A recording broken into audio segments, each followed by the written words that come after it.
Hi friends, అందరికీ నమస్కారం.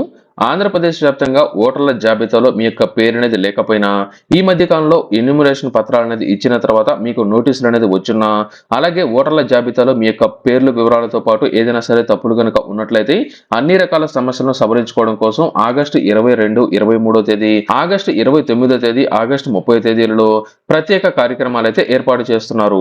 ఈ రోజు, రేపు అలాగే ఈ నెల 29, 30 తేదీలలో పోలింగ్ కేంద్రాలు అంటే మీరు ఎక్కడైతే ఓట్లు అనేది వేస్తున్న పోలింగ్ కేంద్రాలు అనేది ఉన్నాయో అక్కడికి వెళ్ళినట్లయితే మీ యొక్క ఓటర్ కార్డుతో పాటు మీకు సంబంధించిన సపోర్టింగ్ డాక్యుమెంట్స్ అనేది తీసుకుని వెళ్ళినట్లయితే మీకు సంబంధించిన వివరణ అనేది అక్కడ బిఎల్ఓలతో పాటు మీ యొక్క రాజకీయ పార్టీలకి సంబంధించి అంటే అన్ని రకాల రాజకీయ పార్టీలకు సంబంధించిన బిఎల్ఓలు కూడా అక్కడికి రావడం జరుగుతుంది.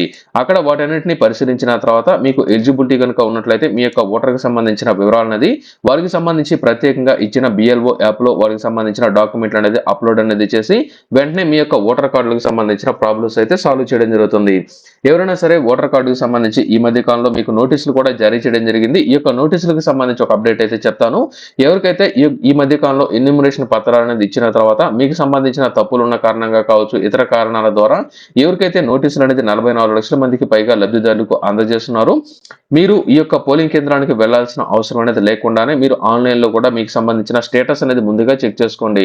ఇక్కడ మీకు సంబంధించిన ఓటర్ ఐడి నంబర్ అనేది ఎంటర్ చేసినట్లయితే మీకు సంబంధించి ఇక్కడ నోటీస్ అనేది వచ్చిందా లేదా, వచ్చినట్లయితే ఏ కారణం చేత మీకు నోటీస్ అనేది వచ్చిందో ఇక్కడ మీకైతే చూపిస్తుంది. ఆ తర్వాత దీనికి సంబంధించిన సపోర్టింగ్ డాక్యుమెంట్స్ అనేది మీరు అప్లోడ్ అనేది చేసినట్లయితే మీకు సంబంధించిన నోటీస్ అనేది ఆన్లైన్ లో సబ్మిట్ అయితే అయిపోతుంది. ఒకవేళ మాకు ఈ యొక్క ఆన్లైన్ ప్రాసెస్ అనేది తెలియదు అనుకున్నట్లయితే ఈ రోజు, రేపు అలాగే ఈ నెల 29, 30 తేదీలలో మీరు పోలింగ్ కేంద్రానికి వెళ్ళినట్లయితే వాటికి సంబంధించిన సపోర్టింగ్ డాక్యుమెంట్స్ అనేది ఇచ్చినట్లయితే బిఆర్ఓలు ఆన్లైన్ లో అప్లోడ్ చేయడం జరుగుతుంది. మీ యొక్క ఓటర్ కార్డులో తప్పులు కనుక ఉన్నట్లయితే సవరించుకోవాలి అనుకున్నట్లయితే మీరు ఈ ప్రాసెస్ ను కూడా ఆన్లైన్ లో మీరైతే చేసుకోవచ్చు. డిస్క్రిప్షన్ లో నేను మీకు లింక్ ఇచ్చినాను, ఒకసారి అయితే చెక్ చేయండి. మీకు నోటీసులు అనేది ఇచ్చి ఉండి అందులో ఏదైనా సరే కారణాలు కనుక చూపిస్తూ ఉన్నట్లయితే ప్రతి ఒక్కదానికి ఒకే ఒక సొల్యూషన్ అనేది మీకు ఖచ్చితంగా జరగాలంటే మీరు 10వ తరగతికి సంబంధించిన మార్క్ లిస్ట్ కనుక మీ దగ్గర కనుక ఉన్నట్లయితే అది కనుక ఇచ్చినట్లయితే మీకు డేట్ ఆఫ్ బర్త్ అనేది సవరించుకోవచ్చు. మీ పేరుతో పాటు మీ యొక్క ఇనిషియల్ లో తప్పులు కనుక ఉన్నట్లయితే సవరించుకోవడానికి ఛాన్స్ అనేది ఉంటుంది.